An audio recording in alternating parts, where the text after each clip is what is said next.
Good evening, I'm Will McAvoy, and this is the Daily Political Roundup. Tonight, we bring you the latest from the White House to the courtroom, covering pressing issues that are shaping our nation. And before we dive into today's news, remember to like and subscribe to our channel for daily updates. Let's get started. In a significant move, President Biden has imposed sanctions on Israeli settlers involved in attacks against Palestinians in the West Bank. This marks the administration's most decisive action amid the ongoing Israeli-Hamas conflict. The sanctions target 4 Israelis, including David Chai Chazdai and Einan Tangel, accused of instigating violence. Secretary of State Antony Blinken emphasized that there's no justification for such extremist violence, and Israel must hold those responsible accountable. These measures also serve to support a two-state solution and ensure the safety of Israelis and Palestinians alike. Turning to the Pentagon, Defense Secretary Lloyd Austin publicly apologized for not disclosing his cancer diagnosis and treatment to President Biden and the American public. Austin, who recently returned from his hospital stay, emphasized the importance of transparency in leadership roles. He reassured that there were no gaps in authority during his absence and has introduced new procedures to prevent future lapses in communication.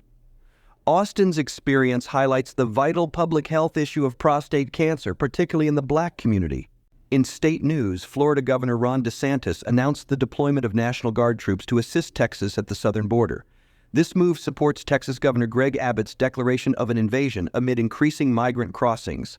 DeSantis's decision underscores a continued focus on border security among Republican governors and marks the latest in a series of interstate collaborations on immigration enforcement.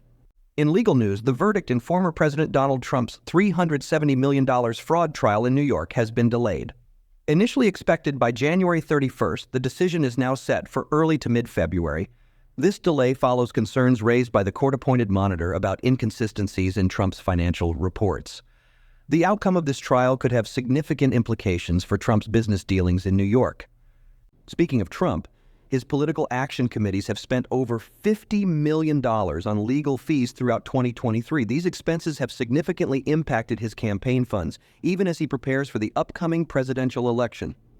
Trump's legal challenges continue to mount, with 2 criminal cases scheduled for trial in March. This financial strain is in addition to the recent $83.3 million defamation lawsuit verdict against him. That's our roundup for today. These stories reflect the complex and ever-evolving political landscape we navigate. For more in-depth analysis and breaking news, keep following The Independent Daily. Don't forget to like and subscribe for the latest updates. I'm Will McAvoy, wishing you a good night.